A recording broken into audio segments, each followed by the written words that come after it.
बहुत समय पहले एक जंगल में एक बूढ़ा जादूगर रहता था। उस बूढ़े जादूगर ने दो चांद बनाया, एक सफेद चांद और एक काला चांद।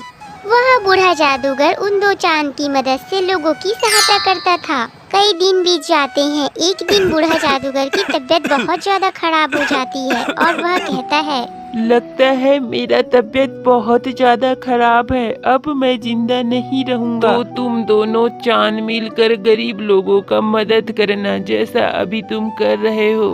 अब मेरा जाने का समय आ गया है, इन बातों का जरूर ध्यान रखना। इतना कहते ही बूढ़ा जादूगर अपनी दम तोड़ देता है। जादूगर के मरने पर सफेद चांद को बहुत दुखी होता है, लेकिन इधर काला चांद घमंडी होता है। वह खुशी से नाचने लगता है। सुनो काली चांद, अब हमारे मालिक तो हमारे बीच नहीं रहे, लेकिन उनकी बात हमेशा याद रखना कि हमको गरीब लोगों की मदद करना है। ओए हेलो, ये बुढ़ा मर गया, इससे मेरे को क्या? अच्छा हुआ, मैं तो इसके मरने से बहुत खुश हूँ। अब लोगों को मैं बहुत परेशान करूँगा। फिर अगले दिन दो गरीब औरतें उनसे मदद मांगने के लिए आती हैं और कहती है, कल रात बहुत बारिश आंधी तूफान आई है, हमारे घर द्वार सब उजड़ गए हैं, हमें कृपया मदद करिए। कुछ पैसे दे दीजिए जिससे कि हम अपना घर को ठीक कर सके। देखो बहनों, मैं केवल अनाज उत्पन्न करने की शक्ति रखता हूँ, लेकिन ये काला चांद आप लोगों को अपार धन प्रदान कर सकता है। हाँ, इसने बिल्कुल सही कहा। मैं ढेर सारी धन संपत्ति देने का शक्ति रखता हूँ, लेकिन इसके बदले में तुम दोनों को आपस में लड़ना होगा। जो भी जीतेगा उसे मैं अपने धन से मालामाल कर दूंगा। उन दोनों के पास कोई रास्ता ना होने के कारण वे दोनों एक दूसरे से लड़ाई करने लगते हैं। हाय रे हाय, मेरे बाल खींच रहे हैं, बहुत दर्द हो रहा है। हाय, मेरी टांग टूट गई, मुझे भी बहुत दर्द हो रहा है। देखो भाई, तुम इन औरतों की मजबूरी का फायदा उठा रहे हो, ये सब गलत है। मैं बहुत बुरा बन चुका हूँ, मुझे कोई मतलब नहीं है किसी के दर्द दुख से। ये सब देखकर तो मुझे खुशी मिलती है। देखते ही देखते दोनों औरतें बुरी तरह घायल हो जाती हैं। अरे तुम दोनों तो कितने कमजोर हो, दोनों गिर पड़े। अब मेरे को मजा नहीं आया, तो मैं तुम लोगों को धन दौलत कुछ नहीं देने वाला। चलो भागो यहाँ से। काले चांद के धोखेबाजी से वे औरतें दुखी हो जाती हैं और वहाँ से जाने लगती हैं।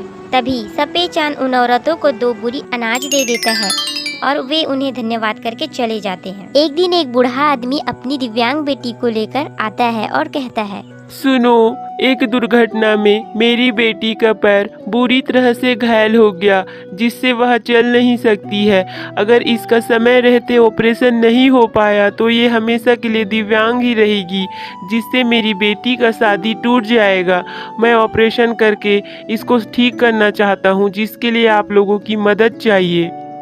कृपा करके मुझे कुछ पैसे दे दीजिए, जिससे कि मेरी बेटी का ऑपरेशन हो सके। सुन बुढ़े, तुम्हें पैसे चाहिए, इसके लिए तुम्हें डांस करके दिखाना होगा, तभी मैं तुमको पैसा दूंगा। मजबूर होकर बूढ़ा वहाँ डांस करने लगता है और कुछ देर के बाद वह बेहोश हो जाता है। सुन लड़की, तेरे बाप को तो बिल्कुल डांस करने नहीं आता है, इसीलिए पैसे मैं नहीं दूंगा। तुम्हारे बाप को उठाओ और चलते बनो यहाँ से। तुम बहुत बुरे हो, देख लेना, एक दिन तुम्हारे बुरे कर्मों का फल तुम्हें अवश्य मिलेगा। फिर दिव्यांग लड़की अपने पिता के साथ वहाँ से चली जाती है।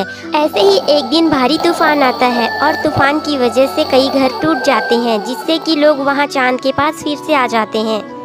तूफान की वजह से हमारे पूरे घर उजड़ गए हैं और हमको उसे ठीक करने के लिए बहुत सारे पैसे की जरूरत है, कृपया हमारी मदद करिए। देखो, मैं तुम लोगों की मजबूरी देखकर बहुत खुश हो रहा हूँ और मुझे शांति की अनुभूति हो रही है, तो मैं तुम लोगों को 1 रुपया फुट्टी कौड़ी नहीं देने वाला, तो तुम लोग यहाँ से चले जाओ। देखो, हमारे छोटे छोटे बच्चे हैं, इन पर तो दया करो। बेकार के बातें मत करो और मेरा दिमाग खराब मत करो, नहीं तो बहुत बुरा होगा। सुनो, यह काला चांद बहुत ही दुष्ट है, यह किसी का मदद नहीं करता है, हर कोई का दुराचार करता है।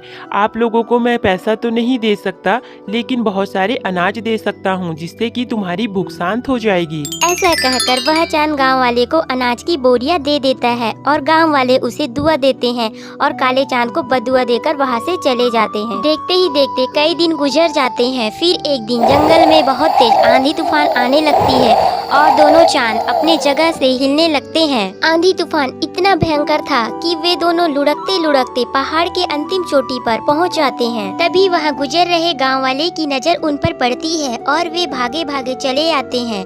देखो भाई लोग, ये सफेद चांद बहुत अच्छा है, ये दूसरों की बहुत मदद करता है, इसीलिए हम इसको बचाएंगे।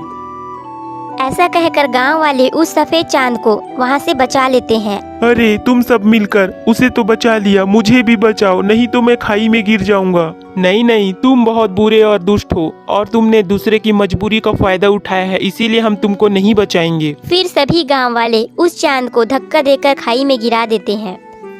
हाय मर गया रे मैं, कोई तो बचाओ। इस प्रकार उस काले चांद का अंत हो जाता है।